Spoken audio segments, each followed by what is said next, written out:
سورہ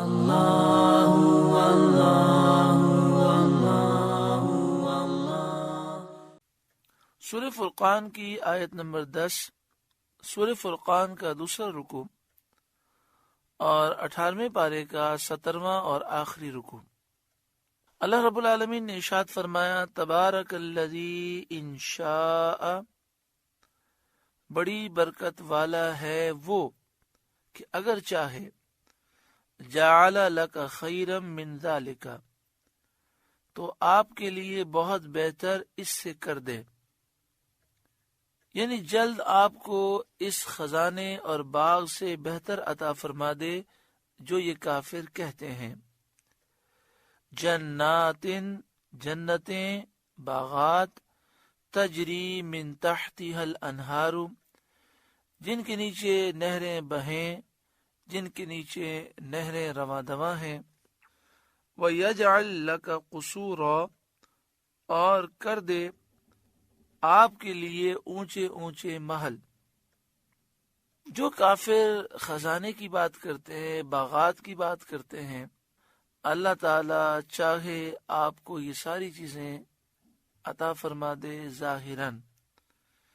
یوں تو اللہ تعالیٰ نے اپنے محبوب کو پوری کائنات عطا فرمائی، جسے جو ملا حضور کے صدقے میں ملا، لیکن اللہ تعالیٰ چاہے تو یہ ساری چیزیں آپ کے ساتھ چلیں، جس طرح حدیث پاک میں ہے، مسلم شریف میں حدیث ہے، پیارا آقا صلی اللہ علیہ وآلہ وسلم نے فرمایا، اے عائشہ، اگر میں چاہوں تو یہ پہاڑ سونے کا بن کر میرے ساتھ چلیں۔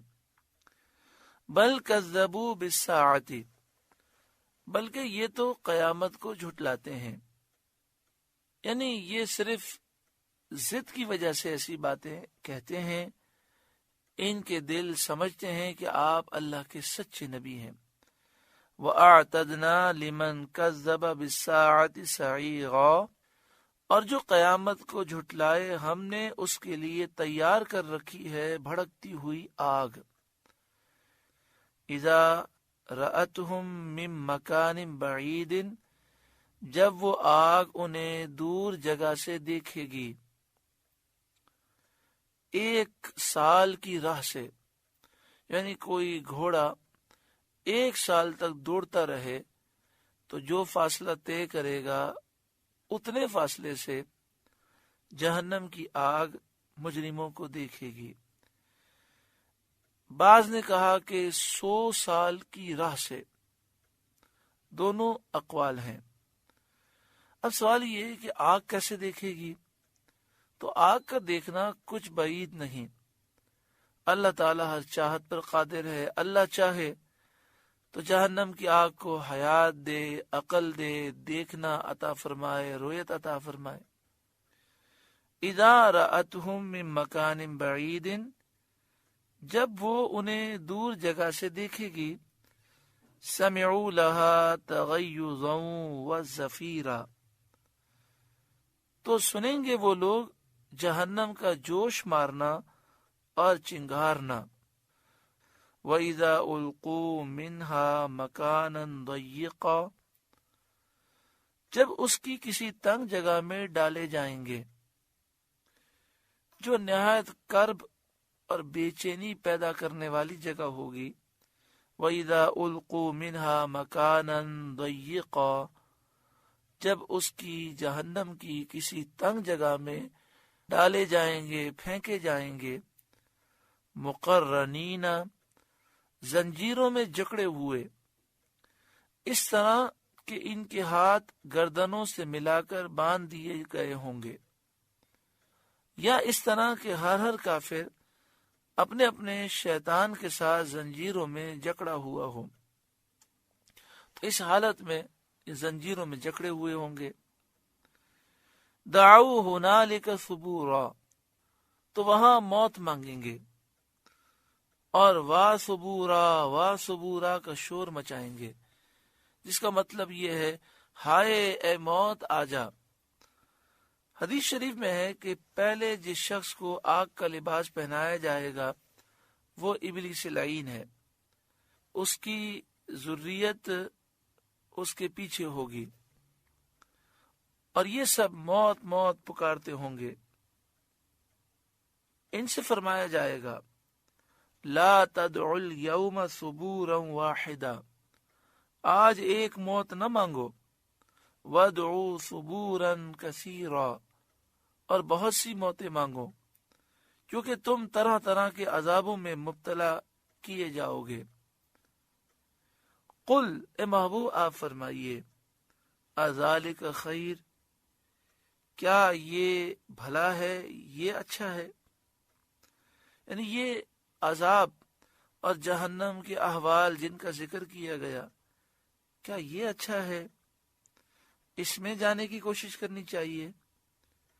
ام جنت الخلد التی وعد المتقون، یا وہ ہمیشگی کے باغ جس کا وعدہ ڈر والوں کو ہے، یا وہ جنت جس میں لوگ ہمیشہ رہیں گے، جس کا وعدہ متقیوں سے کیا گیا۔ دونوں میں سے بہتر تو جنت ہی ہے، جہنم تو تباہی ہے وہاں پر۔ اس لیے پھر اعمال ایسے اختیار کرو جس کی وجہ سے تم جنت میں جاؤ۔ کانت لہم جزاء و مصیرا، وہ ان کا صلہ یعنی متقین کا صلہ اور انجام ہے۔ متقین جنتوں میں ہوں گے، سکون سے ہوں گے۔ لہم فیہا ما یشاؤون خالدین، ان کے لیے وہاں من مانی مرادیں ہیں جن میں ہمیشہ رہیں گے، جو وہ چاہیں گے اللہ تعالیٰ انہیں عطا فرمائے گا۔ کان علی ربک وعدا مسئولا، تمہارے رب کے ذمے وعدہ ہے مانگا ہوا، یعنی مانگنے کے لائق۔ یا وہ جو مومنین نے دنیا میں یہ عرض کر کے مانگا، ربنا آتنا فی الدنیا حسنہ وفی الآخرۃ حسنہ، یا یہ عرض کر کے انہوں نے مانگا ربنا وآتنا ما وعدتنا علی رسولک، اے ہمارے رب جو تو نے اپنے رسولوں سے وعدہ کیا وہ ہمیں عطا فرما۔ وَيَوْمَ يَحْشُرُهُمْ، اور جس دن اللہ تعالیٰ اکٹھا کرے گا انہیں، یعنی مشرکین کو جمع کرے گا۔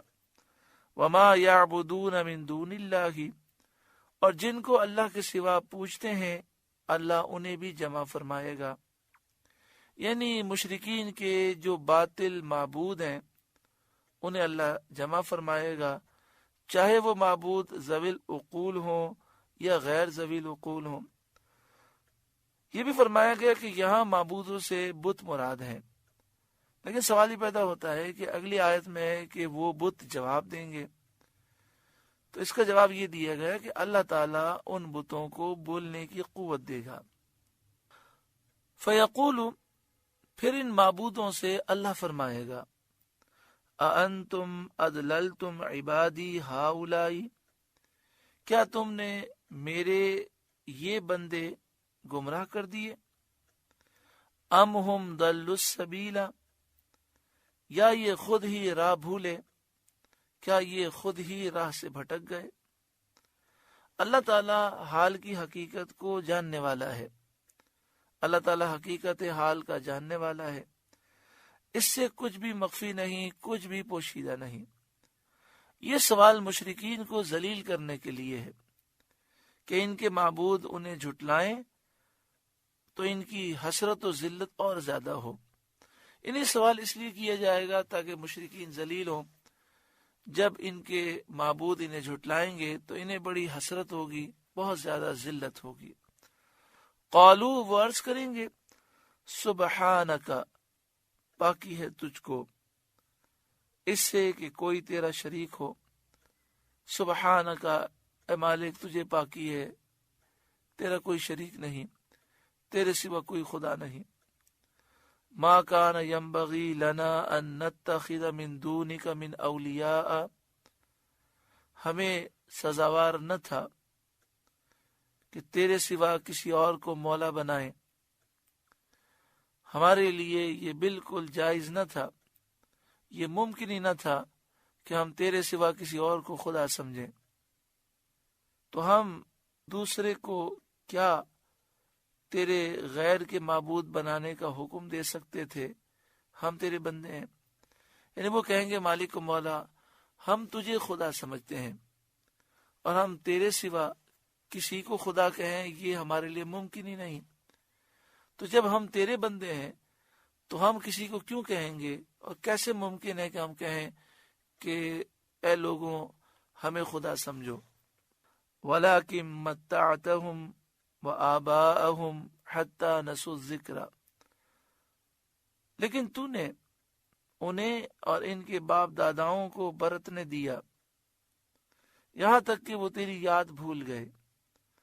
برتنے دیا اس سے مراد یہ ہے کہ انہیں اموال، اولاد، لمبی عمر، صحت اور سلامتی عنایت کی تو وہ ان چیزوں میں مبتلا ہو کر تجھے بھول گئے.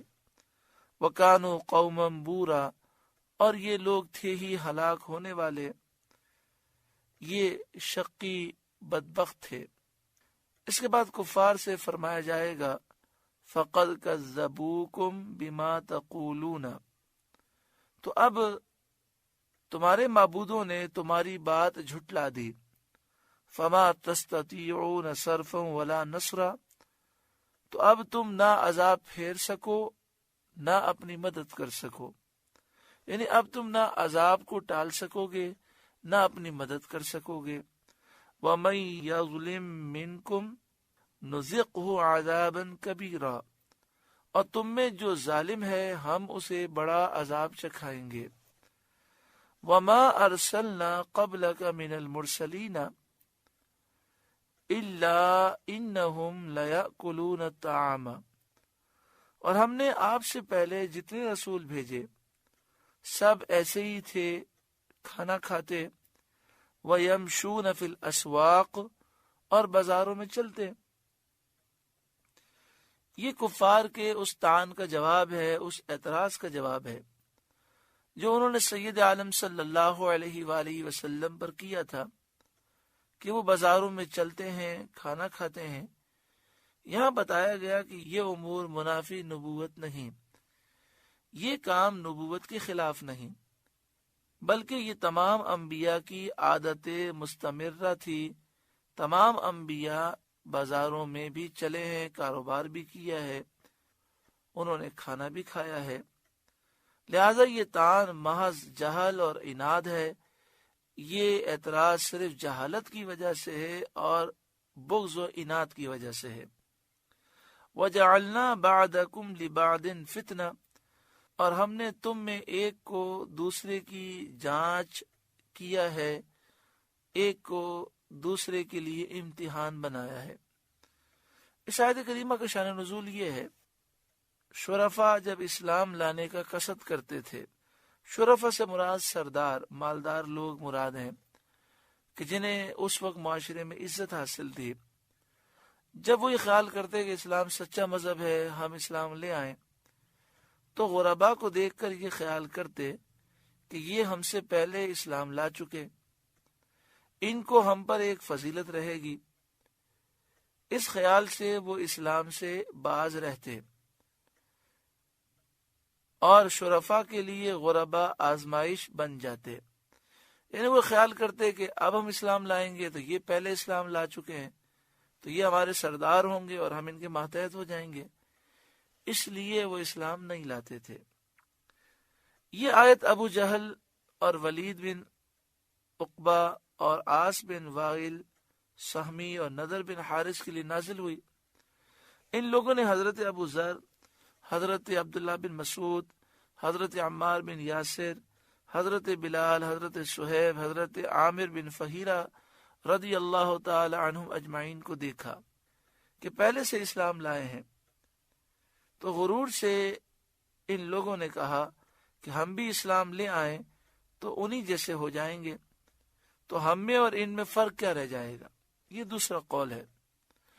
پہلے قول میں یہ تھا کہ انہوں نے کہا کہ ہم اسلام لائیں گے تو یہ پہلے لائیں تو یہ سردار ہوں گے اور ہم ان کے ماتحت ہوں گے.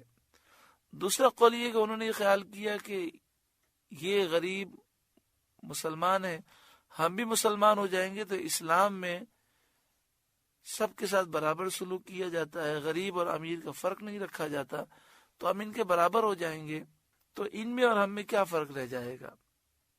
تو غرور سے انہوں نے کہا ہم بھی اسلام لے آئیں تو انہی جیسے ہو جائیں گے، تو ہم میں اور ان میں فرق کیا رہ جائے گا؟ ایک قول یہ ہے کہ یہ آیت فقراء مسلمین کی آزمائش میں نازل ہوئی، جن کا کفار قریش استہزاء کرتے تھے، مذاق اڑاتے تھے اور کہتے تھے کہ سید عالم محمد مصطفیٰ صلی اللہ علیہ وآلہ وسلم کا اتباع کرنے والے یہ لوگ ہیں جو ہمارے غلام اور ارذل ہیں، یعنی وہ کہتے تھے کہ ذلیل لوگ، غریب لوگ ہمارے غلام ایمان لائے ہیں، اس کے علاوہ حضور کی پیروی کرنے والا کون ہے؟ اللہ تعالیٰ نے یہ آیت نازل کی اور مومنین سے فرمایا اتصبرون، اور اے لوگوں کیا تم صبر کرو گے؟ یعنی کافروں کی ان باتوں پر تم صبر کرو، اس فقر و شدت پر صبر کرو، اس غربت پر صبر کرو، کفار کی بکواس اور دل دکھانے والی باتوں پر صبر کرو۔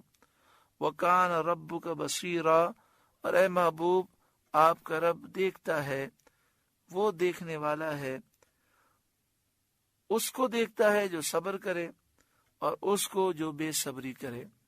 اللہ تعالی ہر مسلمان کو صبر و شکر عطا فرمائے۔